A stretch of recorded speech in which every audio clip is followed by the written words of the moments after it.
umatnya, baik ummatul dakwah maupun ummatul ijabah ya. Ya, ini seluruh orang kafir maupun orang beriman. Mereka mengadukan Allah, Nabi SAW mengadukan kita kepada Allah SWT. Ya, tentang fenomena umat Nabi Muhammad SAW yang berpaling, meninggalkan dan mengabaikan Al-Quran sebagai sebuah petunjuk kehidupan, sebagai sumber kebahagiaan. Ya, nah, maka lihat bagaimana Nabi kita yang mulia, ikhwan, ya, mengeluh, mengadu kepada Allah Azza wa Jalla. Apakah kita termasuk yang diadukan ini? Ya, yang menjadikan Al-Quran ya ditinggalkan. Ya. Lihat, bahkan di sini Nabi SAW menggunakan kalimat takkid, inna qaumi, sesungguhnya kaumku, menunjukkan perhatian terhadapnya. Ya, jadi ungkapannya lebih kuat, menunjukkan bahwasanya pengabaian itu ya betul-betul terjadi dan terus menerus. Ya, maka hadirin yang dimuliakan Allah Subhanahu wa taala, inilah ya aduan dari Nabi kita ya. Di mana sebagian besar ya kaumnya Nabi kita yang mulia sallallahu alaihi wasallam meninggalkan Al-Qur'an. Makna hajrul Qur'an di sini ya kata Allah tidak mengimaninya.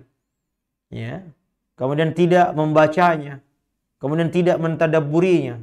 Kemudian tidak menghafalnya. Kemudian tidak tidak mengamalkannya, tidak mendakwahkannya. Ya. Ya, maka mereka adalah orang yang termasuk orang yang diadukan oleh Allah, oleh Nabi SAW sebagai orang yang meninggalkan Al-Quran. Sehingga kita dapati banyak di antara kaum muslimin ya mencari sumber-sumber ketentraman jiwanya kepada hal-hal yang tidak disyariatkan oleh Allah Subhanahu wa taala. Nah, kemudian daripada itu ya bagaimana Al-Quran bisa menjadi ketentraman hati kita? Karena memang sejatinya Al-Quran adalah untuk hati kita. Ya, memang targetnya Al-Quran ditujukan kepada hati. Dan hati inilah yang menjadi sumber. Kata Nabi SAW, ala inna fil jasadi mudghah. Dalam hadis yang sering kita dengar ya. Ingat kata Nabi SAW, sesungguhnya di dalam jasad kita itu ada mudghah. Ada segumpal daging. Idza saluhat, kalau dia baik, segumpal daging ini maka baik semua anggota badan kita. Kalau dia buruk, fasada jasairul jasadi kullu, semuanya anggota badan kita akan menjadi rusak. Ala wahiyal qalb, dan itu adalah hati. Maka sebagai sumber kebaikan dan sumber keburukan, dia akan menjadi penentu baik buruknya kita. Ya, maka Allah Ta'ala menjadikan dia sebagai sasaran. Ya, ditujukannya Al-Quran diturunkan untuk itu, untuk hati kita. Ya, maka lihat Allah Jalla wa'ala berfirman, kata Allah, wa innahu latanzilu rabbil alamin. Sesungguhnya Al-Quran itu adalah benar-benar diturunkan oleh Allah, Rabb semesta alam. Ya, nazala bihur ruhul amin. Ya, yang dibawa turun oleh Ar-Ruh Al-Amin, yakni Jibril. Ala qalbika, kepada hatimu, litakuna minal munzirin, agar engkau menjadi orang yang memberi peringatan. Perhatikan, Allah Ta'ala katakan ala qalbika, nazala bihir ruhul amin, diturunkan kepada hatimu. Allah tidak katakan ala sam'ika atau ala basarika, tapi Allah tegaskan Al-Quran untuk hati. Maka hatilah yang harusnya ya menjadi ya objek ya utama Al-Quran diturunkan. Ya. Maka juga dalam ayat yang lain ya Allah Azza wa Jalla berfirman, "Qul man kana aduwwan li Jibril fa innahu nazzalahu ala qalbika." Kata Allah, fa innahu, sesungguhnya Al-Quran diturunkan oleh Allah ala qalbika, kepada hatimu. Ini menunjukkan ikhwan wa akhwat yang dimuliakan Allah Azza wa Jalla, bahwasanya anggota tubuh pertama yang utama diturunkannya Al-Quran adalah hati. Maka jika hati ini langsung taat kepada Allah Azza wa Jalla, maka seluruh anggota tubuh juga akan taat. Namun sebaliknya, jika ia berpaling, maka seluruh anggota tubuh juga akan berpaling. Maka hadirin yang dimuliakan Allah Subhanahu wa taala, ya, itulah sebabnya ya Nabi SAW sebelum diturunkan Al-Quran kepadanya, ya Allah Ta'ala melalui malaikatnya membersihkan hatinya Nabi SAW. Kita tahu dalam sirah Nabi mengalami pembelahan dada. Ya. Dalam rangka apa ikhwah? Dalam rangka membersihkan hatinya. Yang dengan hati ini ya yang akan menerima Al-Quran. Karena itu dibersihkan oleh Allah Azza wa Jalla. Maka saya menasihati saya dan kita semua, wahai penuntut ilmu, ya, di mana kita tahu ilmu ini adalah sasarannya Al-Quran. Ilmu adalah qala Allah wa qala Rasul. Maka hendaknya kita senantiasa membersihkan hati kita dari segala penyakit. Agar ilmu ini, ya, Al-Quran ini akan menjadi bermanfaat bagi diri kita semua. Nah, lihat bagaimana, ya, masih berkaitan dengan Al-Quran dengan hati, ya, bagaimana pentingnya Al-Quran untuk hati, ketenteraman hati, ya. Ya. Para sahabat mengisahkan bagaimana pertama kali mereka terpengaruh dengan Al-Quran melalui Al-Quran yang menyentuh hati mereka. Ya. Ya.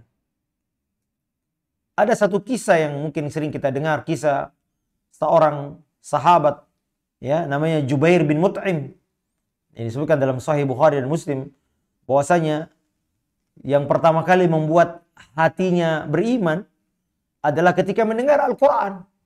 Ketika Nabi SAW membaca ayat dalam surah, ya, At-Tur, ya, Allah Ta'ala berfirman, ya, am khuliqu min ghairi syai'in am humul khaliqun am khalaqus samawati wal ard bal la yuqinun am indahum khazainu rabbika am humul musaitirun. Ya, kata Allah Azza wa Jalla, apakah mereka diciptakan dari sesuatu yang tidak ada atau mereka menciptakan diri mereka sendiri? Lihat nih. Maka kata Jubair Mut'im, kada yatiru qalbi, hampir-hampir hatiku copot.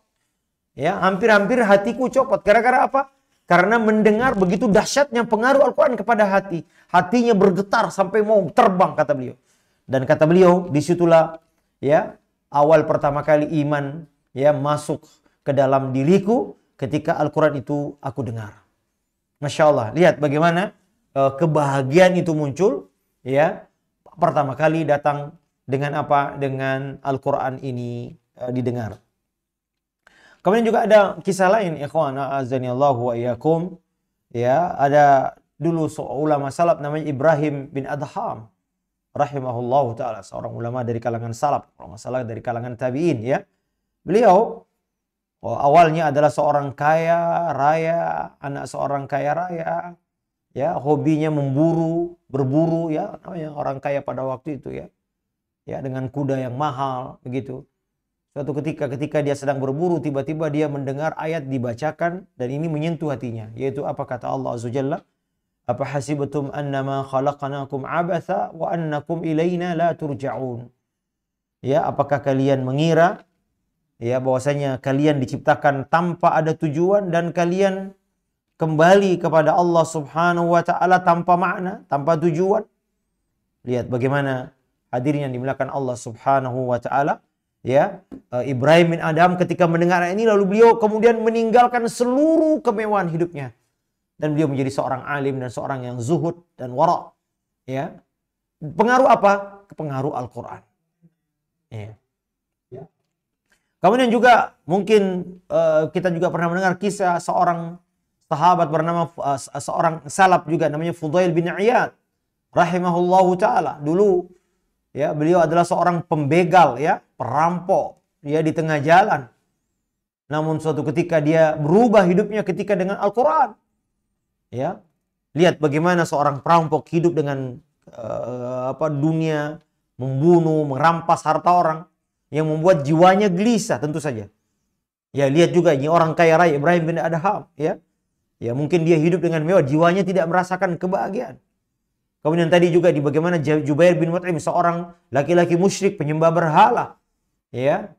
Tapi kemudian dengan Al-Quran seluruhnya mereka dituntun hatinya untuk merasakan kebahagiaan dan ketentraman jiwa. Jadi Al-Quran diantara mujizatnya adalah dia memiliki sumber kebahagiaan, ketentraman jiwa seorang. Inilah Al-Quran diturunkan untuk itu. Ya. Eh, lihat ya ikhwah a'azzani Allahu wa iyyakum. Apa kata disebutkan dalam sirah ya? Fudail bin Iyad suatu ketika mendengar ayat dibacakan, alam ya'ni lilladzina amanu an takhsha'a qulubuhum li dzikrillah wa ma nazala minal haqq. Ya, kata dalam surah Al-Hadid Allah Ta'ala sebutkan ayat ini, belumkah saatnya, tiba waktunya seorang mukmin khusyuk hatinya ya, ketika mengingat Allah dan tunduk dan patuh kepada kebenaran yang telah diwahyukan kepada mereka. Maka mendengar ayat ini, Fudail mengatakan, inilah waktunya aku bertobat. Maka dia tinggalkan semua itu, kemudian dia menjadi seorang alim besar, seorang yang zahid, zuhud, seorang ulama yang sangat disegani. Dari mana mereka berubah? Adalah dari Al-Quran. Lihat bagaimana pengaruh Al-Quran memberikan ya perubahan yang sangat besar pada jiwa seseorang. Nah ini ya dilihat ini sebagai pengantar bagaimana Al-Quran merupakan sumber yang sangat luar biasa, memberikan kebahagiaan dan ketentraman jiwa seseorang.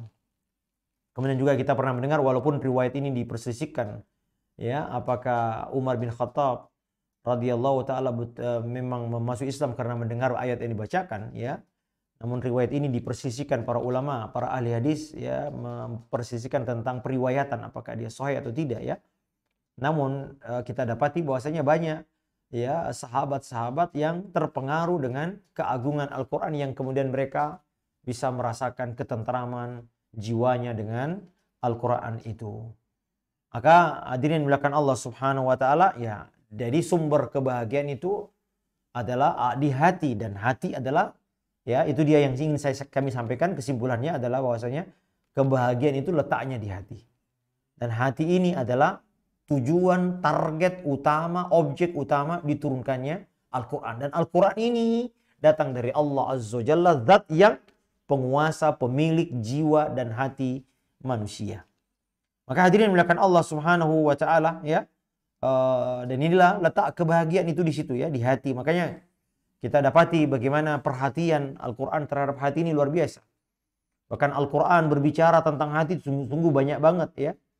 Allah Subhanahu wa taala bahkan menyebutkan banyak sifat-sifat yang utama, yang sifat-sifat agung itu dengan dikaitkan dengan hati. Misalnya takwa.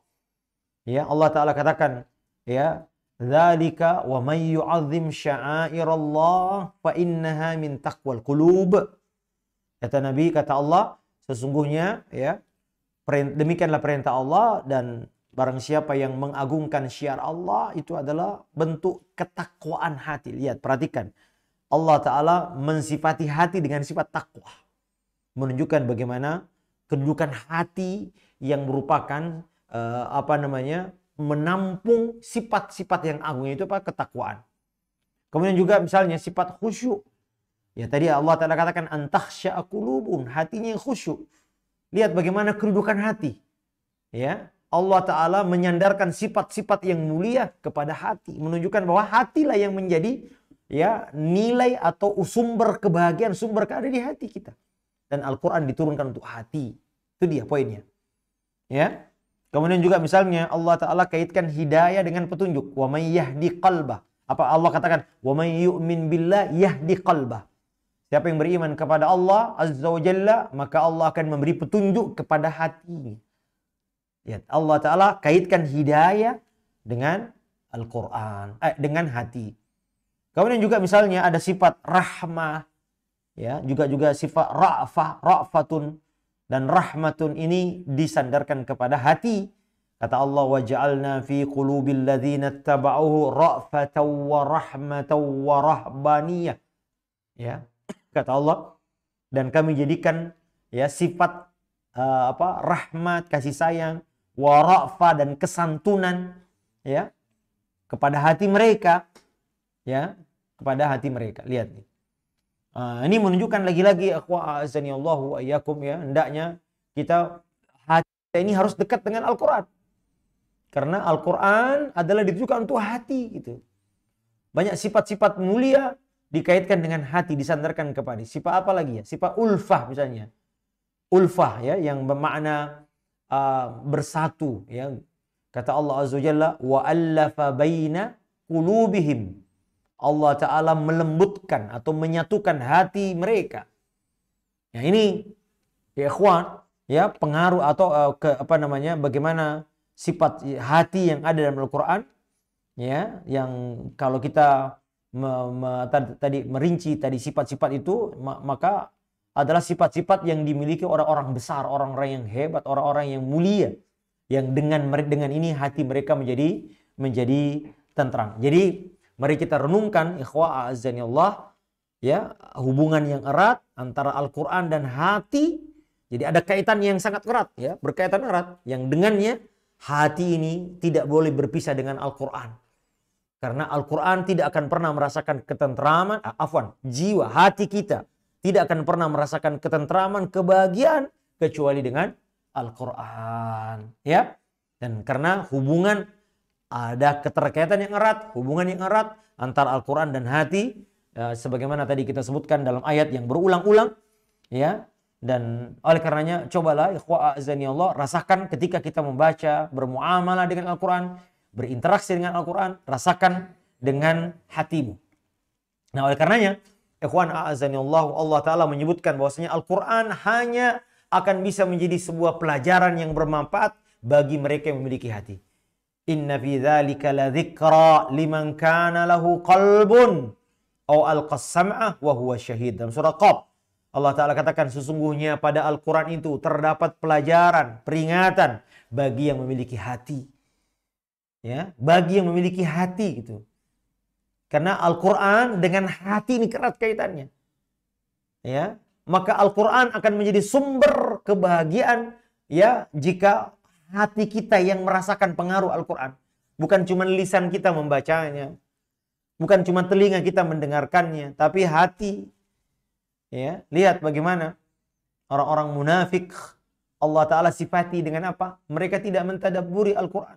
Afala yatadabbaruna Al-Quran am ala qulubin aqfaluha. Kenapa mereka tidak mentadabburi Al-Quran? Lihat, karena Al-Quran tidak masuk ke dalam hati mereka. Maka bagaimana caranya masuk? Bacalah dengan tadabbur. Ya, bacalah dengan tadabbur. Barulah Al-Quran itu akan menjadi sumber kebahagiaan jika dia betul-betul ditujukan untuk hati. Liyunzira man kana hayya. Kata Allah dalam surah Yasin, untuk memberi peringatan kepada mereka yang hatinya hidup. Tanpa kehidupan hati, Al-Quran tidak akan bisa menjadi sumber ketentraman jiwa kita. Ya. Maka ya, jadi jiwa ini akan ditutup oleh Allah. Lihat, Allah Ta'ala katakan, kenapa mereka tidak mentadabburi Al-Quran? Apakah di hati mereka ada kunci? Ya, lihat, Allah Ta'ala memperingatkan dampak negatif dari berpaling dari Al-Quran, yaitu apa? Diharamkannya hati dari petunjuk dan cahaya dari Allah Subhanahu wa Ta'ala. Allah katakan, am ala qulubin aqfaluha. Nah, juga di dalam Al-Quran, ikhwan a'azzani Allah wa iyyakum, Allah katakan, kul aminu bihi wala aw la tu'minu bih. Kul aminu bihi aw la tu'minu. Innal ladzina utul ilma min qablihi idza yutla alaihim yakhiruna lil adhqani sujada.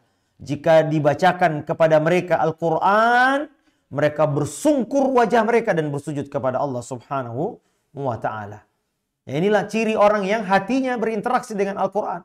Ketika dibacakan Al-Quran, hatinya lembut, hatinya bisa mudah untuk tersungkur sujud, takut kepada Allah Subhanahu wa Ta'ala. Ya, makanya Ibnu Mas'ud radhiyallahu ta'ala an mengatakan, sesungguhnya innal qulub, ya, sesungguhnya hati itu laksana bejana, tempat kayak gelas begini, ikhwah. Maka sibukkanlah dia dengan Al-Quran, ya, dan jangan disibukkan dengan selainnya. Nah, kalau hati ini sibuk dengan Al-Quran, dia akan merasakan kebahagiaan. Karena Al-Quran adalah kalamu Rabbina, kalamullah. Ya, sumber kebaikan, sumber kehidupan hati. Allah Ta'ala katakan, wa kadzalika auhayna ilaika ruham min amrina. Sesungguhnya kami turunkan kepadamu Al-Quran yang merupakan ruh dari sisi kami. Ruh ini artinya menghidupkan. Apa yang dihidupkan? Hati kita hidup. Dan hati yang hidup itulah sumber segala kebaikan. Pokok kebaikan adalah hidupnya hati, ikhwah. Ini kata para ulama kita ya. Jadi saya ulang sekali. Pokok dari segala kebaikan adalah hidupnya hati. Nah, hidupnya hati dengan apa? Dengan ilmu. Ilmu itu apa? Al-Quran dan hadis. Ya, makanya Allah Ta'ala katakan, Ya ayyuhalladzina amanu istajibu lillahi istajibu lillahi walir rasul idza da'akum lima yuhyikum. Wahai orang-orang yang beriman, penuhilah seruan Allah dan Rasulnya jika ia mengajak kalian kepada apa-apa yang menjadi kehidupan hatimu. Ya, jadi seluruh perintah Allah Azza wa Jalla, seluruh kebaikan yang Allah perintahkan kepada kita adalah merupakan, ya, tujuannya adalah untuk menghidupkan hati kita. Dan kalau hidup hati kita, maka itulah pokok dari seluruh kebaikan. Ya. Kemudian juga ada ayat yang lain, ikhwah a'azzanillahu wa iyyakum. Allah Ta'ala berfirman, ya. Ya. Ya, ya. Ya, naam. Sudah bisa terdengar, ikhwah? Naam, naam, afwan. Allah Ta'ala berfirman, bal huwa ayatum bayyinatun fi suduril ladzina utul ilm. Kata Allah, sesungguhnya Al-Quran itu adalah ayat-ayat yang jelas, bayyinat, fi suduril ladzina utul ilm, yang ada di dalam dada, maksudnya hati orang-orang yang berilmu. Ya, lihat, perhatikan makna di dalam dada. Maknanya adalah hati orang-orang yang beriman. Ya, maka hadirin yang dimuliakan Allah Subhanahu wa Ta'ala, ini ya, maka hendaknya kita betul-betul berusahalah ya meraih kebahagiaan bersama dengan Al-Quran itu sendiri. Tapi hadirin yang dimuliakan Allah Subhanahu wa Ta'ala, oleh karenanya ya kita dapati ya orang-orang kafir sejak dahulu kala mereka tahu betul bagaimana kedudukan Al-Quran sebagai sumber petunjuk, sumber kebaikan, sumber kebahagiaan, sumber kemenangan, ya, sehingga mereka ya memerintahkan satu sama lain agar mereka jangan mendengarkan Al-Quran. Ya, kita bacakan ayatnya, ikhwah a'azzanillahu wa iyyakum. Ya. Ya. Wa qala alladhina kafaru la tasma'u li hadzal Qur'an wa alghaw fi la'allakum taghlibun. Dalam surah Fussilat ayat 26 ya. Ini metode orang kafir dari dulu sampai sekarang.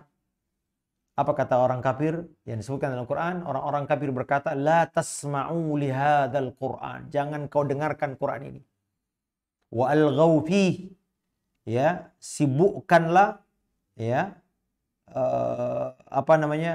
bikin kesibukan, bikin perkataan yang tidak berguna. Alghaw, jadi perbuatan atau perkataan yang sia-sia di depan mereka agar mereka tidak dengar Quran.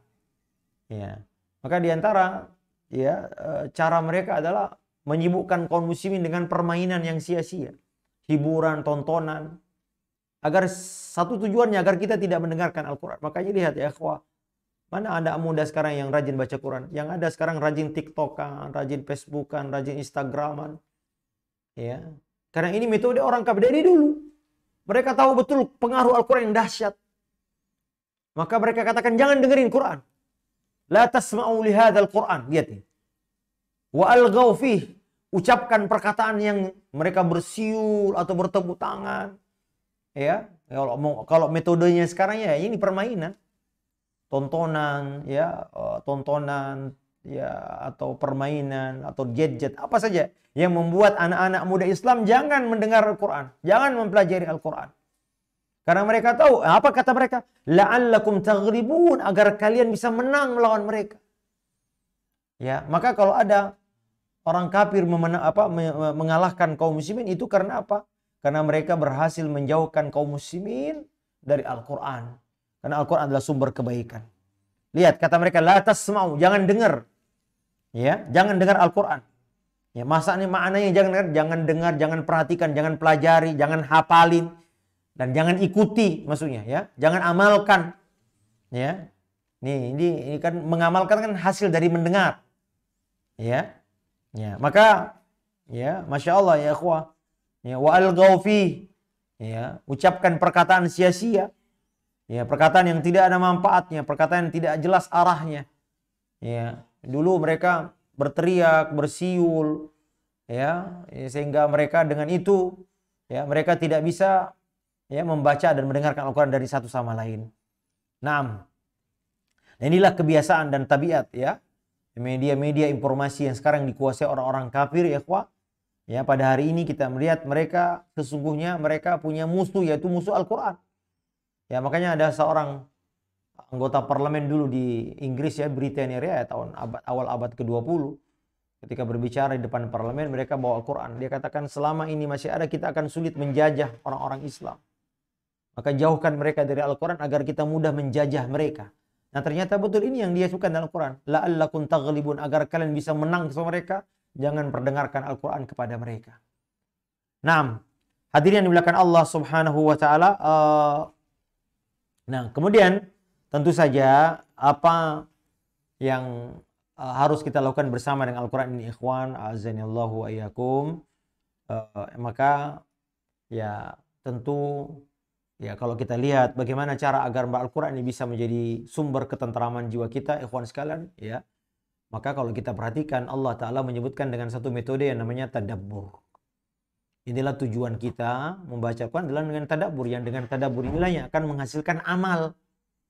Jadi Al-Quran akan bisa menjadi amal kalau ditadabburi. Allah Azza wa Jalla katakan, kitabun anzalnahu ilaika mubarakun liyadabbaru ayatihi wa liyatadzakkar ulul albab. Surah Shad. Allah Ta'ala katakan Al-Quran diturunkan penuh berkah agar ditadabburi. Agar ditadabburi. Lam di situ liyatadabbaru, lam itu berfungsi sebagai lamul illah. Yani lam yang berfungsi untuk penjelas sebab. Maksudnya bahwa Al-Quran tidak akan mungkin menjadi kitab yang penuh keberkahan, kebahagiaan, ketentraman jiwa kecuali jika ia berinteraksi atau bermuamalah dengan Al-Quran dengan cara mentadabburinya. Mentadabburinya. Maka hadirin yang dimuliakan Allah Azza wa Jalla, oleh karenanya Rasul sallallahu alaihi wasallam mencela orang yang membaca beberapa ayat Al-Quran lalu ia tidak mentadabburinya, tidak menghayatinya.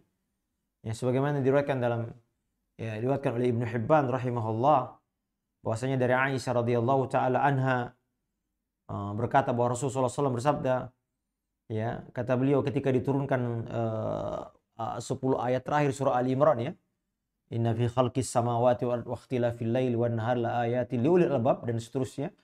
Kata beliau, laqad unzilat alayya laila ayah. Sungguh telah diturunkan kepadaku satu ayat pada malam ini. Maka apa kata beliau?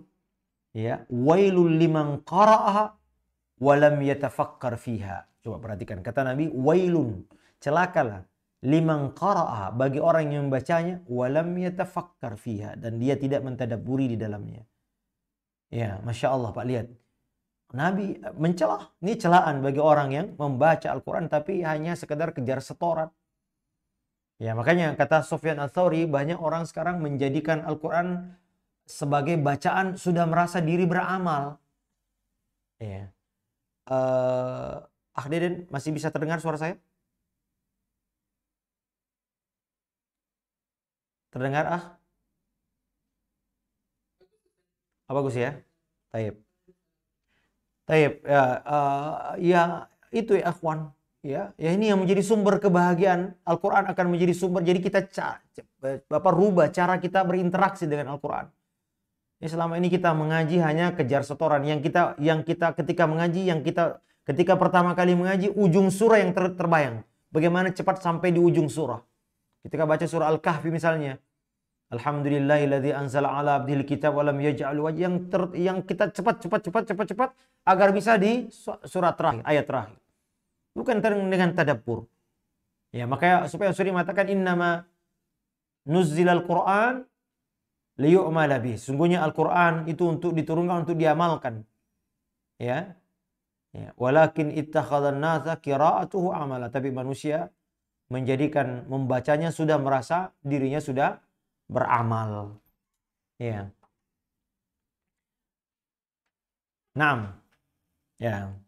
Maka ini yang harus kita rubah ya, ikhwani a'azzani Allah wa yakum. Ini macet ya. Hah? Coba diperbaiki dulu, akhi.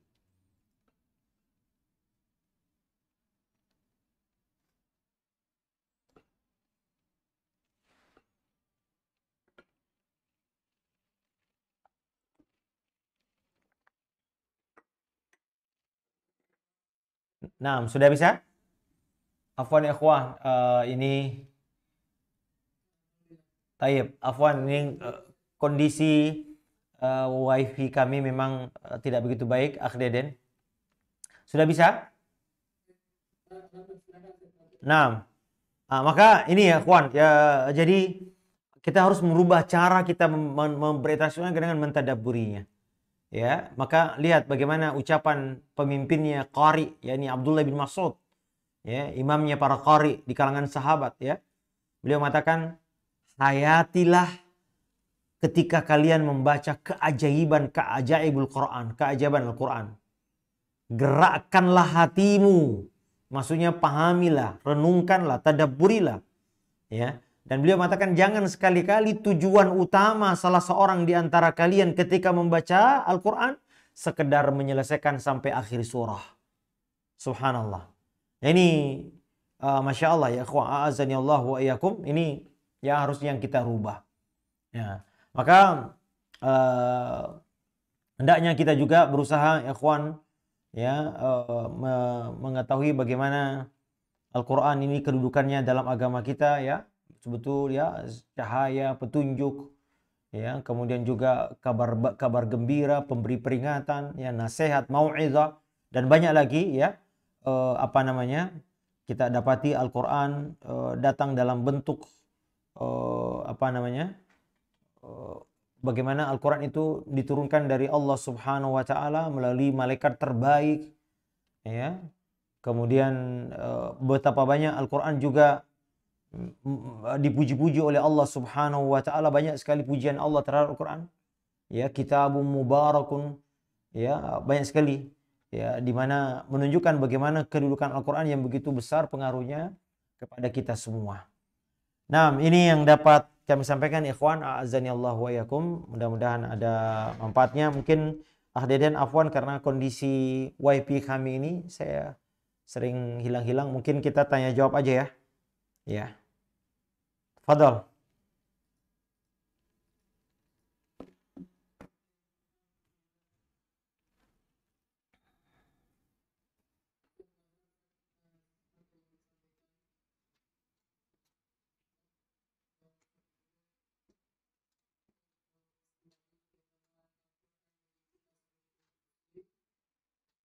Dan tiba saatnya kita sesi tanya jawab yang tergabung di sesi ini boleh menyampaikan pertanyaannya yang langsung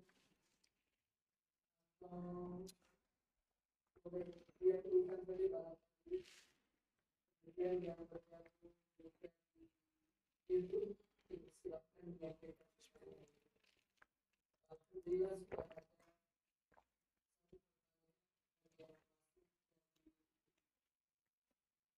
ada mungkin nama-nama dari dan Hafizah. Jadi pertanyaan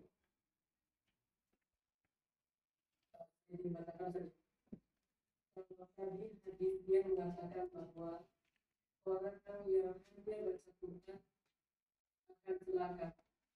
Bagaimana dengan hadis yang sering kita dengar membaca diberikan pahala 10 kebaikan dengan satu huruf saja?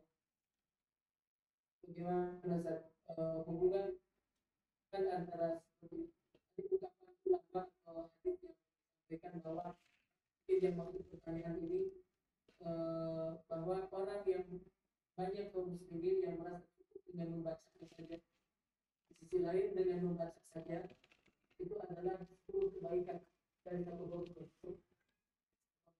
Barakallahu fiik. Ya, na'am.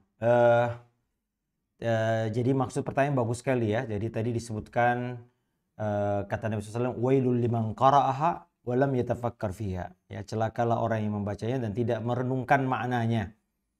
Kemudian juga ada hadis yang lain, Nabi SAW mengatakan, ya al-mahiru, ya orang yang membaca alladzi yaqra'u wa yatata'ta'u wa huwa syakkun alaihi falahu ajrani. Orang yang baca Quran dan terbata-bata, maka baginya dua kebaikan, dua pahala, pahala membaca dan pahala kesulitannya. Nah, maka bagaimana caranya mengkompromikan, menjamak dua hadis ini? Bahwasanya yang dimaksud di situ bacaan yang mendapatkan pahala adalah bacaan yang diiringi dengan tadabbur. Ya, bacaan yang diiringi dengan tadabbur. Nah, oleh karenanya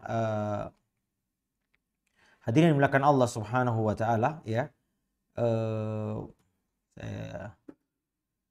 Ya, oleh karenanya kita dapati Al-Qur'an, coba di situ tadi saya sebutkan, kitabun anzalnahu ilaika mubarakun liyadabbaru, ya, agar mereka mentadabbur. Li di situ, yakni lamut ta'lil, lamul illah, yang menunjukkan bahwasanya tujuan, sebab diturunkannya Al-Qur'an adalah untuk direnungkan.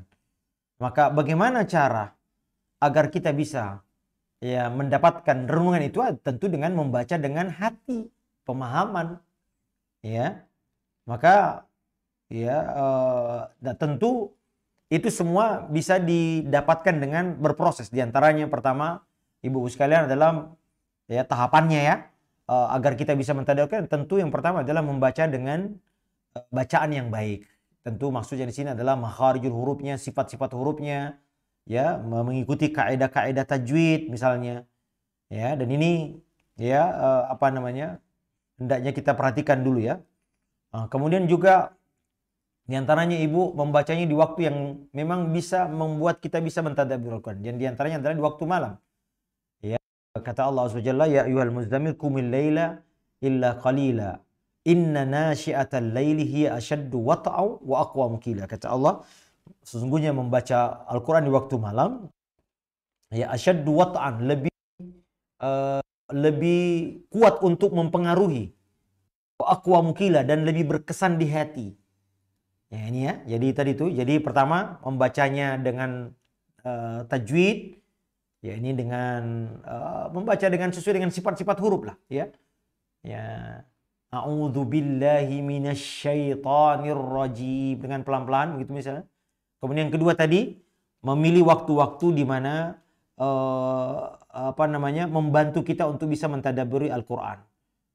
Kemudian juga diantaranya adalah diam saat mendengarkannya, ya.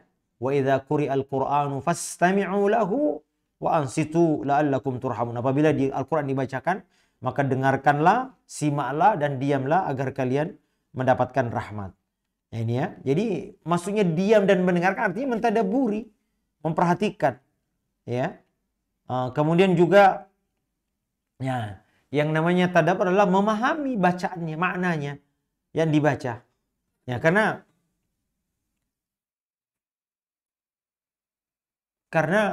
ya ikhwan, ketidaktahuan kita akan makna Al-Qur'an, lafaz-lafaz Al-Qur'an, ya, pasti akan memalingkan kita dari tadabbur. Ya, memalingkan kita dari tadabbur. Makanya itu Imam At-Tabari rahimahullahu taala mengatakan, ta'ajab, aku merasa heran, kata beliau, orang yang membaca Al-Quran namun ia tidak tahu maknanya atau tafsirnya. Nah, lalu bagaimana ia bisa menikmati bacaannya? Ini kata Imam At-Tabari rahimahullahu taala, ya, ini dalam Mu'jam Al-Udaba, ya, beliau mengatakan itu. Ya. Juga Imam Al-Qurtubi dari Taib At-Tabari rahimahullah juga menyatakan keheranannya terhadap orang yang berniat melakukan tadabbur dan mengamalkan Al-Quran, ya, lalu ia tidak tahu makna, ya, dengan apa yang dia baca. Ya. Maka beliau mengatakan, ya, seyogyanya, ya, kata beliau, yang bagi orang yang mempelajari hukum-hukum Al-Quran agar ia dapat memahami apa yang dimaksudkan oleh Allah, apa yang diwajibkan, apa yang dilarang, agar ia bisa mengambil manfaat dari apa yang ia baca lalu ia mengamalkannya.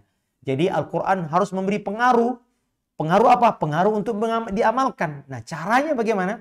Membacanya dengan tadabbur. Bacaan yang seperti inilah ikhwan yang bisa membuat diri kita membuahkan amal-amal soleh. Karena itu dulu para salaf mengatakan, para sahabat mengatakan, dulu kami tidaklah melewati 10 ayat kecuali kami berhenti mentadabburi dan mengamalkannya. Setiap 10 ayat mereka tidak melewati 10 ayat kecuali mereka mentadabburinya, ya, dan merenungkan maknanya dan mengamalkannya tentu saja. Ya. Nah, namun tentu saja saya katakan kalau membaca tanpa mengetahui artinya apakah berpahala? Tentu ada pahalanya, Ibu. Tapi tentu tidak sama, ya, karena Al-Qur'an ini kan kalamullah. Ya, membacanya tanpa mengerti artinya ya tetap dapat pahala. Ya, ada bacaan huruf-huruf yang kita baca itu dapat pahala. Tapi tentu, Ibu, berbeda kualitas pahalanya, nilai pahalanya berbeda dengan orang yang membacanya dengan tadabbur. Karena inilah Al-Quran ditujukan untuk itu. Jadi, adapun mempelajari tajwidnya, mempelajari harakatnya, dan lain sebagainya, itu adalah wasilah. Tapi tujuan Al-Quran adalah untuk ditadabburi, yang dengan tadabbur inilah yang menjadi jalan untuk mengamalkan Al-Quran itu sendiri. Dan Alhamdulillah, ya Bapak Ibu yang dimuliakan Allah Azza wa Jalla, Al-Quran ini, ya, Allah Ta'ala garansi sebagai sebuah kitab yang mudah untuk dipelajari. Dalam surah Al-Qamar Allah Ta'ala mengulang 4 kali kalimat ini. وَلَقَدْ يَسَّرْنَا الْقُرْآنَ لِلذِّكْرِ فَهَلْ مِن مُدَّكِرٍ. Sungguh kami telah mudahkan.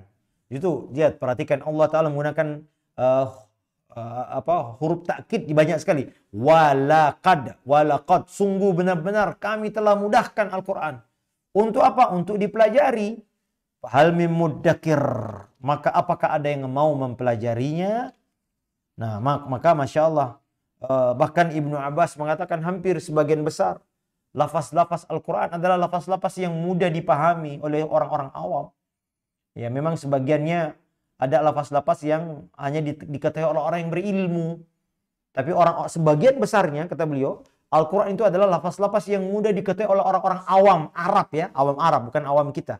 Orang-orang awam Arab ketika mereka mendengar ya ayyuhalladzina amanu kutiba alaikumusiyam, ya ini mudah dipahami. Ya, memang ada sebagian kecil ayat-ayat yang membutuhkan ahli tafsir untuk memahami makna ayat-ayat itu. Namun sebagian besar, kata Ibnu Abbas, tafsir itu adalah tafsir yang lafaz-lafaznya mudah diketahui oleh orang awam Arab sekalipun. Nah, jadi yang dimaksud di sini celaka adalah orang yang hanya sekadar membacanya, ya, tapi tidak ada kemauan untuk mentadabburi yang dengannya untuk diamalkan itu, ya. Al-Quran untuk diturunkan untuk diamalkan, ya. Dan cara mengamalkan mulai dengan apa? Dengan membaca dengan tadabbur. Itu ikhwan azani Allah. Karena itu Nabi SAW mencela ada suatu kaum, kata beliau, ini Khawarij, yang Nabi sifati mereka siapa? Mereka membaca Al-Quran, ya, la yaqra'una Al-Quran la yujawizu hanajirahum. Mereka membaca Al-Quran tapi tidak melewati tenggorokan mereka. Artinya tidak sampai ke hati. Lihat orang ini, kata Nabi SAW, keluar dari agama sebagaimana anak panah keluar dari busur panah. Ini orang-orang Khawarij, ibadahnya luar biasa. Tapi Al-Quran dibaca hanya sampai di tenggorokan. Ya, ini Nabi menyifati orang-orang menyimpang, yaitu orang Khawarij, ya, yang begitu mudah, ya, mengkafirkan orang-orang kaum muslimin, ya. Itu di zaman Ali sudah ada, ya. Nabi Ali bin Abu Thalib radhiyallahu ta'ala memerangi mereka. Apa sifat mereka? Kata Nabi, di antara sifat mereka adalah mereka senang baca Quran, tapi Al-Quran tidak melewati tenggorokan. Artinya tidak ditadabburi. Waliyadzubillah. Nah. Fadal ya Akhir.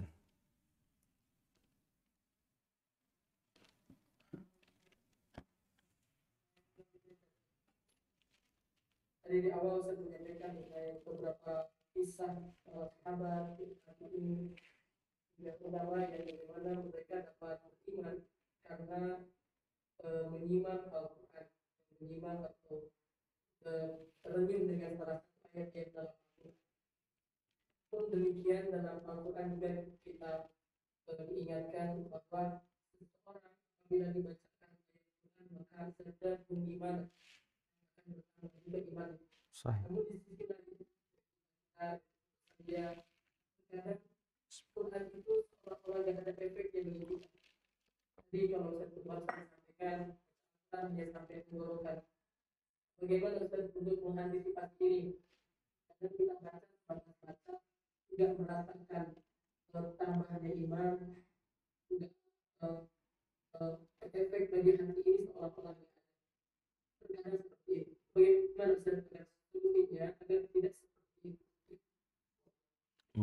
Barakallahu fiik, barakallahu fiik, masya Allah. Naam, ikhwah. Inilah memang fenomena hajjul Quran ya, fenomena kita bagaimana kaum muslimin ya jauh dari Al-Quran ya. Di antaranya adalah menjauhkan diri dari mentadaburi Al-Quran itu sendiri. Padahal Al-Quran diturunkan untuk ditadaburi. Maka ada beberapa hal yang harusnya kita lakukan, ikhwah azani Allah wa iyyakum. Yang pertama adalah Al-Quran ini tadi untuk hati gitu ya. Maka Al-Quran ini suatu yang mulia, dia tidak akan masuk di tempat yang kotor.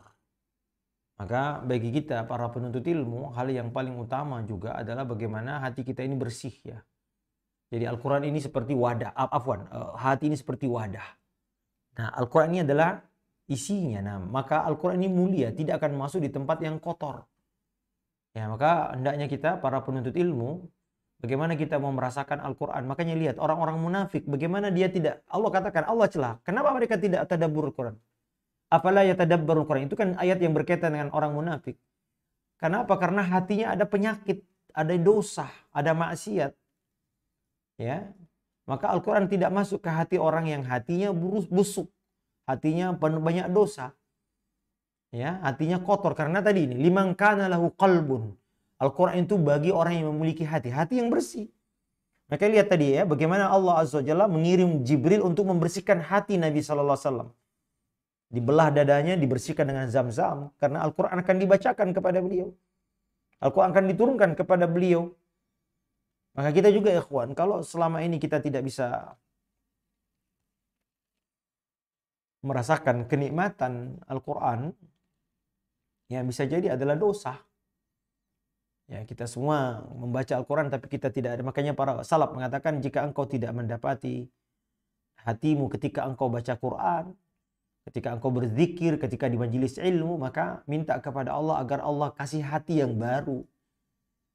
Jadi masalahnya di hati kita nih, ikhwan. Hendaknya kita ya betul-betul banyak bertobat, yang membersihkan hati kita yang banyak beristighfar. Hati yang sering ya, mata yang sering melihat aib, dosa, sering lisan sering bergibah, telinga sering mendengarkan hal-hal yang diharamkan Allah Azza wa Jalla. Ya, bagaimana bisa? Makanya Ibnu Qayyim mengatakan Al-Quran dan musik tidak mungkin bersatu dalam hati seorang manusia.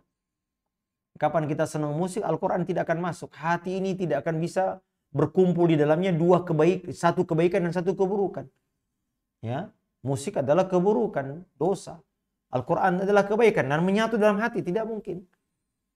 Maka ya, yang pertama ya hendaknya kita ikhwah azani Allah wa yakum ya, agar hati kita ini kita bersihkan karena yang akan masuk adalah ilmu Allah, kebaikan, kalamu Rabbina, maka dia hanya akan bisa ya kalau kita bersihkan hati, jujur ya, ingin ya. Kemudian juga hendaknya kita ya mengkaji Al-Quran ya. Sudah saatnya kita mempelajari Al-Quran dengan mengkajinya ya. Ada kajian-kajian tafsir ya. Kalau bisa kita mungkin mempelajari Al-Quran dengan tafsir, kita semua punya tafsir ya. Tafsir Ibnu Katsir misalnya, tafsir As-Sa'di misalnya, banyak tafsir-tafsir yang sudah diterjemahkan oleh para ulama-ulama. Mungkin ini bisa kita baca. Kita membaca setiap hari 10 ayat lalu kita lihat tafsirnya, penjelasan ulama tentang ini. Sehingga ini bisa kita rasakan manfaatnya. Karena Al-Quran ini kan berbahasa Arab. Ya, maka ya hendaknya kita berusaha mempelajarinya, mempelajari makna-maknanya, sehingga tentu ikhwan kalau kita menjadi makmum, kalau imam membaca ayat yang kita tahu artinya, tentu beda dengan kita dengar ayat yang dibaca tidak tahu artinya. Katakanlah yang sederhana, kita baca Al-Fatihah, beda orang yang membaca Al-Fatihah yang sekedar baca tapi tidak tahu artinya dengan yang membaca dan tahu artinya. Apalagi beda yang orang yang tahu artinya dengan yang tahu tafsirnya. Kalau sekedar tahu artinya ya iya, iyyaka na'budu wa iyyaka nasta'in. Tapi kalau tahu tafsirnya apa makna na'budu, apa makna nasta'in, kenapa digandengkan antara na'budu dengan nasta'in, Masya Allah. Tentu berbeda pemaknaan hatinya dibanding orang yang sekadar tahu artinya saja. Nah, ini ikhwan. Ya. Tentu juga yang paling penting ya ikhwan, tentu beriman kepada Al-Quran bahwasanya dia adalah ya memiliki sifat-sifat karakteristik yang mulia. Dia adalah kalamullah. Dia adalah perkataan Allah Subhanahu wa taala. Mengimani bahwa dia adalah sifat Allah berbicara, maka Al-Qur'an. Ya. Sehingga ini menambah keyakinan kita ketika kita membaca Al-Qur'an. Makanya para ulama mengatakan ketika engkau membaca Al-Qur'an hendaknya engkau merasakan bahwasanya Allah taala berbicara kepadamu, untukmu, khusus untukmu. Seolah-olah Al-Qur'an itu untukmu, untuk kita yang membacanya. Ya. Maka ya, orang yang membaca Al-Qur'an tidak tahu artinya, kata para ulama, seperti seorang rakyat jelata ya mendapatkan surat dari raja yang sangat ia cintai. Ya, namun surat itu datang di waktu yang gelap. Ya, maka dia hanya taruh, dia tahu ini bagus, ini pasti dari raja, tapi dia nggak bisa, dia nggak baca karena gelap.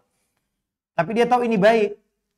Ya, berbeda tentu kalau dia membacanya dengan ada cahaya dan dia baca. Nah, inilah perumpamaan orang yang membaca Al-Quran tidak tahu artinya dan orang yang membaca Al-Quran dengan mengetahui artinya dan tafsirnya.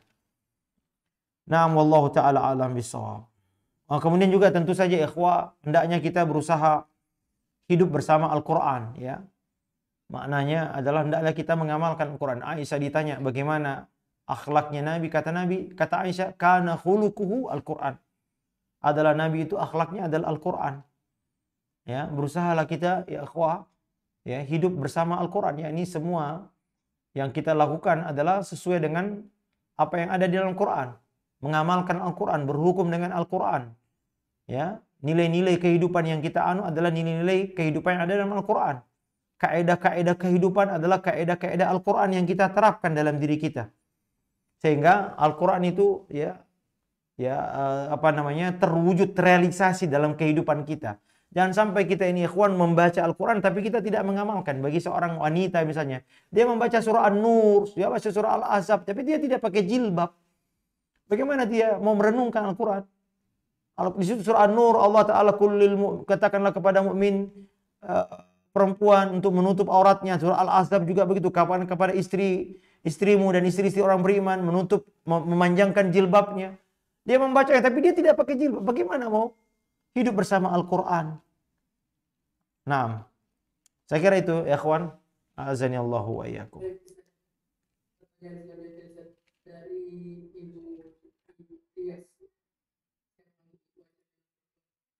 bisa bagaimana kalau kita yakin bahwa dengan baca Quran bisa menyelesaikan semuanya, tentunya dengan izin Allah.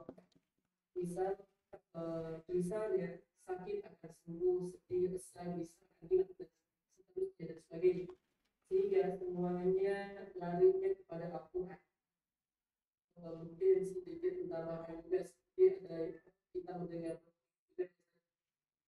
Allah mengajarkan dari Quran dan seterusnya.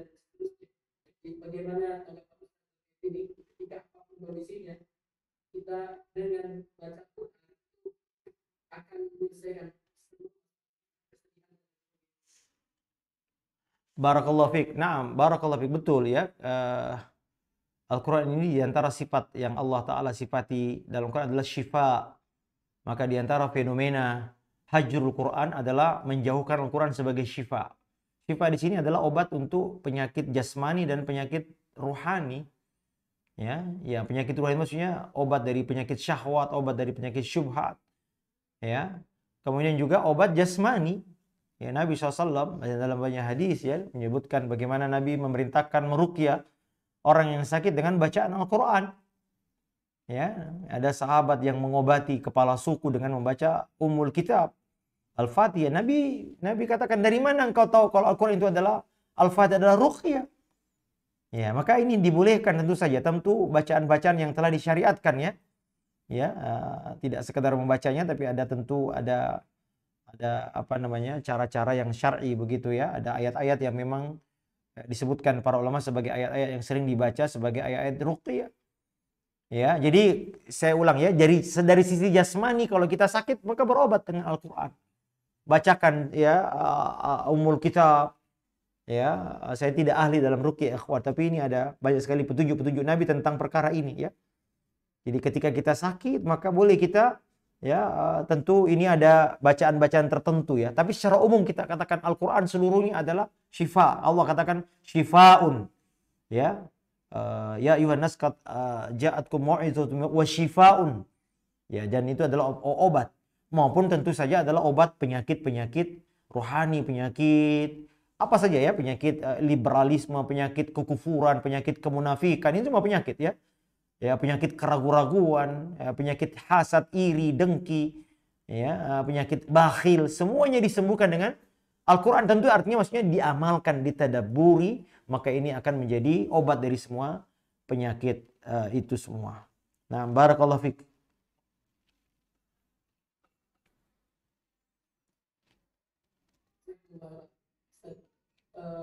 Izin masih ada pertanyaan. Silakan. Mungkin dari pertanyaan dari Assalamualaikum, izin bertanya Ustaz. Jika sudah menghafalkan Al-Quran 30 juz, namun belum mampu mengamalkan keseluruhan yang telah dihafal, bagaimana? Dan jika didahulukan, mana yang lebih utama? Menjaga hafalan dengan murojaah ataukah dengan mentadabburi isi di dalamnya? Barakallahu fiik. Kemudian Itu yang pertama yang saya pertanyaan terakhir adalah afdolnya tentu dengan tadabbur. Ya, tadabbur karena inilah tujuan diturunkannya Al-Qur'an. Ya, dan itulah menjadi tujuan ya. Adapun murajaah menghafal ini kan wasilah. Ya, wasilah untuk itu ya. Tapi mana yang dipilih, wasilah atau tujuan? Tentu tujuan. Ya, tujuan yang dan itulah memang Al-Qur'an ditujukan untuk ditadabburi. Maka kalau harus memilih antara misalnya memperbanyak bacaan atau sedikit tapi tadabbur, maka ya kita memilih tadabbur karena Al-Qur'an adalah untuk ditadabburi. Mana yang paling baik, banyak hafalan atau sedikit tapi dengan tadabbur? Tentu tadabbur karena inilah Al-Qur'an ditujukan untuk itu. Nah, kemudian apa tadi ikhwah yang pertanyaan pertama? Oh iya. Hafalan 30 juz tapi tidak mampu melakukannya. Kita katakan ya ikhwah fattaqullaha mastata'tum. Kata Allah, bertakwalah kepada Allah sesuai dengan kemampuan. Tapi yang jelas ya anti punya satu kebaikan karena bisa menjadi penghafal Quran. Karena diantara haknya Al-Quran adalah dihafal. Ya, itu Nabi Allah katakan balhiya ayatun bayyinatun fi suduril ladzina utul ilm. Kata Allah, ayat itu Al-Quran adalah ayat-ayat yang jelas di dada. Menunjukkan bahwasanya Al-Quran ya, coba lihat ikhwah dulu di zaman para sahabat ya, saya ingin sedikit kasih gambaran bagaimana Al-Quran itu memberi pengaruh. Pada Al-Quran waktu di zaman Utsman saja itu Al-Quran hanya bisa dihitung jari. Nggak kayak kita sekarang di handphone ada. Kita punya 3 handphone, mungkin ada 3 mushaf di situ. Ya, dulu orang mau menghafal membaca Quran, dikodifikasi Al-Quran kan di zaman Utsman. Ya, mulai dari zaman Umar bin Khattab, zaman Abu Bakar sudah mulai ya pelan-pelan. Kemudian puncaknya di zaman Utsman. Kemudian diseragamkan oleh Utsman, maka semua mushaf yang lain dimusnahkan. Lalu Utsman membuat satu mushaf, kemudian dicetak. Ya, apa sih namanya? Difotokopi kalau sekarang ya. Kemudian setiap kopi mushaf itu ditaruh di beberapa negeri. Bisa dihitung jari, mungkin 7, saya lupa. Tidak lebih dari 10. Ada di Basra, ada di Syam, ada di Mesir, ada di Madinah, ada di Mekah. Itu mushaf ya. Jadi, tapi pengaruh orang baca Quran itu, kenapa? Karena Al-Quran itu dihafal. Tidak mengandalkan di gini. Sekarang kan kalau nggak ada Quran, orang nggak bisa mau baca Quran kalau nggak ada Quran. Repot. Kita bayangkan dulu bagaimana Al-Quran di zaman sahabat loh. Masih hidup di zaman Utsman bin Affan. Al-Quran itu satu negeri cuma satu. Yang mushaf ya. Yang tertulis di di pelepah-pelepah kurma atau di kulit-kulit itu. Ya, atau mungkin saya nggak tahu dulu di zaman Utsman sudah dibuat dalam satu mushaf ya. Satu ya dari urut dari Al-Fatihah sampai An-Nas ya. Dan tapi itu jumlahnya tidak banyak. Ya, tapi mereka kenapa? Mereka tidak bergantung karena Al-Quran itu di dada mereka, dihafal. Ya beda sama kita sekarang ya. Kalau nggak ada Quran kita nggak bisa baca Quran. Alhamdulillah ya kawan, kita terbantu dengan adanya di mushaf ini, di Al-Quran, yang kita bisa membaca kapan saja, dimudahkan ya. Masya Allah ya, saya baru dapat faedah kemarin dari seorang syekh ya. Saya lupa, beliau ditanya apakah beda pahalanya membaca Al-Quran dari mushaf atau dari apa? Dari HP. Kata beliau tidak ada bedanya. Sama, karena dia merujuk kepada dulu di zaman sahabat juga Al-Quran kan dibaca, ada yang dari kulit binatang, ada yang di pelepah kurma. Ya, belum seperti sekarang ini. Ya, maka pahalanya yang penting Al-Quran. Bahkan sekarang adanya HP bisa memudahkan kita membaca Al-Quran di mana saja, kapan saja. Bahkan wanita yang haid bisa baca walaupun dengan HP ya, boleh. Nah, maka ikhwan azani Allah wa iyyakum, jadi di menghafal Quran ya tentu ini wasilah ya untuk diamalkan. Jadi menghafal, mempelajari tajwidnya, mempelajari huruf-hurufnya, makharijul hurufnya supaya diajarkan di ma'had tahfiz ya. Nah, tapi ingat ya, itu hanya wasilah. Tujuan utamanya adalah ditadabburi yang menghasilkan amal. Itu dia. Barakallahu fiik.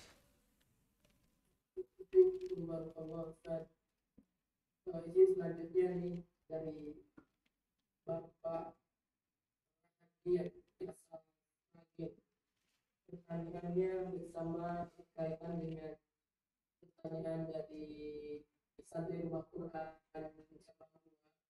bagaimana bisa istiqomah sahabat tumbuh bersama Al-Quran. Terusnya juga bagaimana kita bisa menghadiri atasan agar bisa mencintai Al-Quran dalam kehidupan sehari-hari. Barakallahu fiik. Tentu ya kawan, pertama adalah tentu mengimani Al-Quran dulu ya. Mengimani Al-Quran bahwa dia adalah kalamullah. Bahwa dia adalah wahyu dari Allah Azza wa Jalla. Ini yang pokok karena dia termasuk rukun iman ya. Rukun iman diantaranya adalah beriman bahwasanya Al-Quran Allah Ta'ala menurunkan wahyu kepada orang-orang atau manusia yang dipilih oleh Allah Azza wa Jalla, kepada nabi-nabi dan rasul. Di antaranya adalah kepada Nabi SAW yang merupakan nabi terakhir, kemudian diturunkan kepadanya Al-Quran. Ini dulu ya, beriman dulu bahwasanya dia adalah kalam Rabbina, dia adalah perkataan Rabb kita yang memang datang dari Allah Azza wa Jalla. Sehingga keyakinan inilah yang menjadi pokok dasar kita bermuamalah dengan Al-Quran. Ya, keyakinan ini harus menjadi pondasi kita ketika kita berinteraksi dengan Al-Quran, menghafalnya, mengamalkannya, mentadabburinya, adalah keyakinan bahwasanya dia adalah kalamullah. Dia adalah wahyu dari Allah Azza wa Jalla. Ya, dengan interaksi inilah maka Masya Allah ya akan timbul ya keyakinan. Jadi semua yang kita lakukan terhadap Al-Quran, hak-hak Quran adalah wujud dari keimanan kita. Keimanan terhadap apa? Bahwasanya Allah Ta'ala menurunkannya. La innahu la tanzilu rabbil alamin. Sungguhnya adalah Al-Quran turun dari Rabbul Alamin. Ya, kemudian juga tentu saja ikhwan mempelajari ilmu-ilmu Al-Quran yang berkaitan dengan Al-Quran. Seperti misalnya ya mempelajari sifat-sifat Al-Quran, keistimewaan Al-Quran, apa saja Allah Ta'ala sifat Al-Quran seperti sebagai cahaya, sebagai furqan. Ya, ini penting ya, sebagai nur, sebagai syifa, sebagai kabar gembira, sebagai apa saja keistimewaan Al-Quran ya, sebagai kitab yang terakhir, sifat-sifatnya apa, universal ya. Ini jadi menambah kecintaan kita, tak kenal maka tak sayang. Ya, kita ini kadang-kadang tidak mengenal Al-Quran sehingga tidak mencintai Al-Quran. Ini kaidah. Ya, tentu juga mempelajari keajaiban Al-Quran, mukjizatnya apa? Al-Quran ini kan mukjizat. Ya, kalau dulu mukjizatnya Nabi Musa udah nggak ada sampai sekarang, nggak bisa kita lihat. Tongkatnya Nabi Musa udah nggak ada. Ya, Nabi Sulaiman kerajaannya sudah kita nggak bisa lihat. Ya, adapun mukjizatnya Nabi Muhammad bisa kita lihat sampai sekarang, sampai akhir zaman. Jadi makanya mukjizat terbesar adalah Al-Quran. Kenapa? Al-Quran berisi tentang kebenaran yang bisa kita buktikan sampai sekarang. Nah, maka itu akan menjadikan kita cinta kepada Al-Quran ini. Ya, menjadikan kita cinta kepada Al-Quran. Jadi mempelajari keajaibannya, baik dari keajaiban hurufnya, isinya, kandungannya, ya keterkaitannya antara surah yang lain dan surah yang lain juga misalnya. Ini semua akan mendatangkan kecintaan kepada Al-Quran itu sendiri. Tapi tentu saja adalah dengan membacanya, menjadikannya wirid harian, Nah, man ahabba syai'an kasura dzikra, ada kaidah mengatakan siapa yang mencintai sesuatu maka dia akan banyak berinteraksi dengannya. Itu dia. Wallahu taala alam bissawab.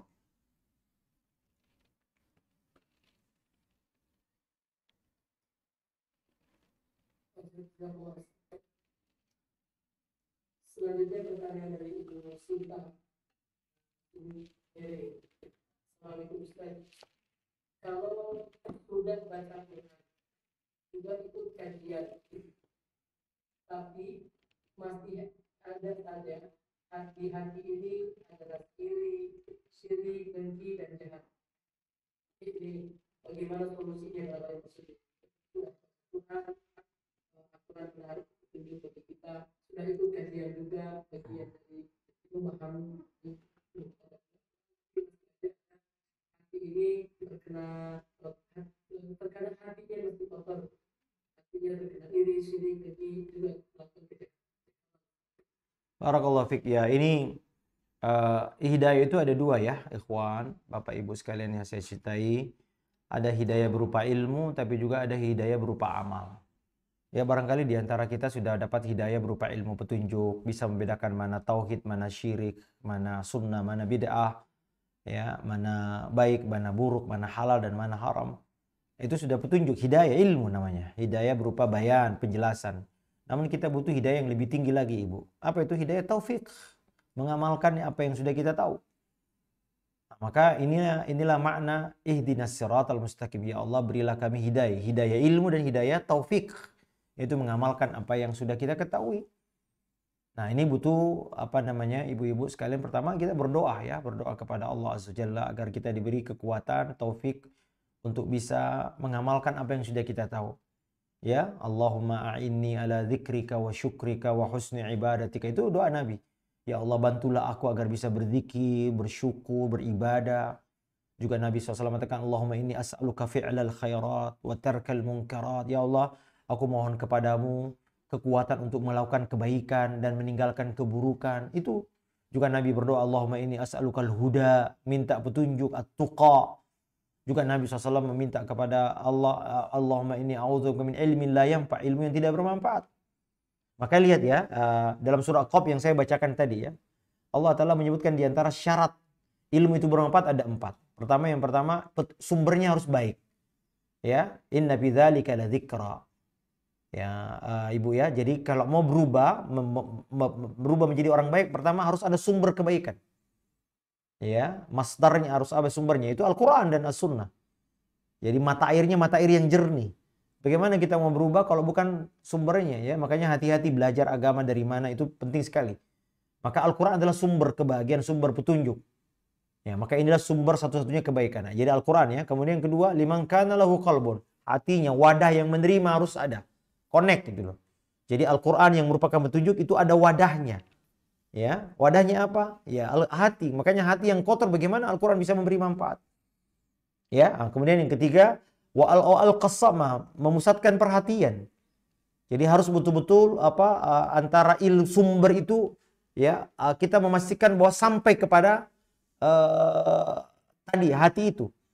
Ya, agar bisa memberi pengaruh kepada hati kita, maka betul-betul fokus ya. Ya, kemudian yang keempat, wa huwa syahid, tidak ada yang menghalanginya. Jadi tidak ada, hati kita tidak lalai, sibuk dengan dunia, sibuk dengan perjualan, dagang. Bagaimana ilmu itu tidak bermanfaat? Bagaimana Al-Quran ini bisa bermanfaat, bisa kita amalkan kalau banyak hati kita ini lalai dari itu semua. Nah, inilah 4 syarat kata Imam Ibnu Qayyim ya, rahimahullah. 4 syarat ilmu bermanfaat adalah sumbernya, harus bersih, harus baik. Al-Quran, kemudian apa? Wadahnya. Jadi objek pengaruhnya ada, yaitu hati kita. Bersihkan hati kita. Kemudian pastikan bahwasanya sumber itu sampai kepada objeknya. Ya, yaitu dengan cara kita menyimak, mempelajari bersungguh-sungguh, mempelajari Al-Quran, bersungguh-sungguh, mencatat, itu semua ya. Kemudian yang ketiga, yang keempat, wahwa syahid, hatinya hadir, tidak lalai. Tidak ada yang menghalangi sampainya pengaruh itu. Apa yang menghalangi sampai? Kelalaian hati. Kita ini ngaji, tapi habis itu kita bergaul lagi dengan teman yang buruk. Nah, ini menghalangi Al-Quran itu bisa memberi manfaat. Nah, hadza wallahu a'lam bissawab, sallallahu ala nabiyyina wa ala alihi wa sahbihi wasallam, wa akhiru da'wana alhamdulillahi rabbil alamin. Terima kasih, jazakumullah khairan akh Deden. Barakallahu fikum.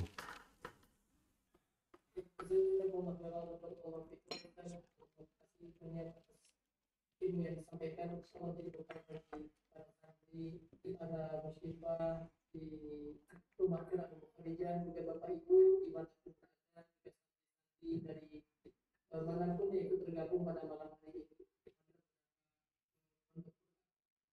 Juga tergabung pada malam hari ini menyimak kajian di Madrasah Senin Malam yang diselenggarakan oleh Umat. Baik, sekali lagi Ustaz, jazakumullah khairan atas ilmu yang disampaikan. Dan insya Allah Bapak Ibu ikhwas semuanya, kita akan mudah-mudahan di Madrasah Senin Malam yang akan datang. Insya Allah kita akan menimba ilmu bersama Ustaz Dr. Adian Husaini di pekan depan insya Allah. Baik, sekali lagi terima kasih semuanya Bapak Ibu yang dirahmati Allah. Mudah-mudahan Allah senantiasa memberikan kita yang tunjuk, kita yang taufik untuk mengamalkan apa yang telah kita pelajari. Demikian kita akhiri pertemuan ini dengan hamdalah. Alhamdulillah. Alhamdulillah. Wa hamdika asyhadu an la ilaha illa anta astaghfiruka wa atubu ilaik. Assalamualaikum warahmatullahi wabarakatuh. Waalaikumsalam warahmatullahi wabarakatuh. Jazakumullah khairan.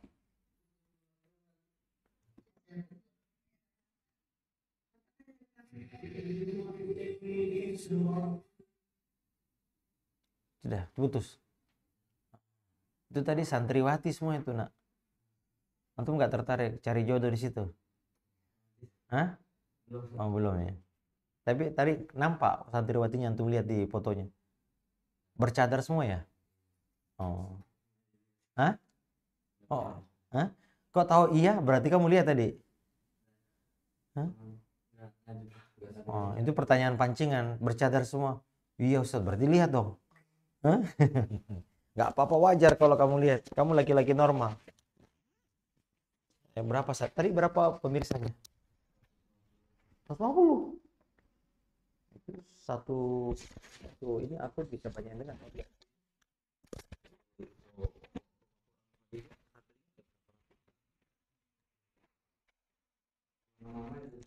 Apa itu? Apa itu? Oh gitu? Nggak tahu deh. Nggak tahu. Pas tahu saya cuma satu ya. Mungkin. Kok antum tahu? YouTube-nya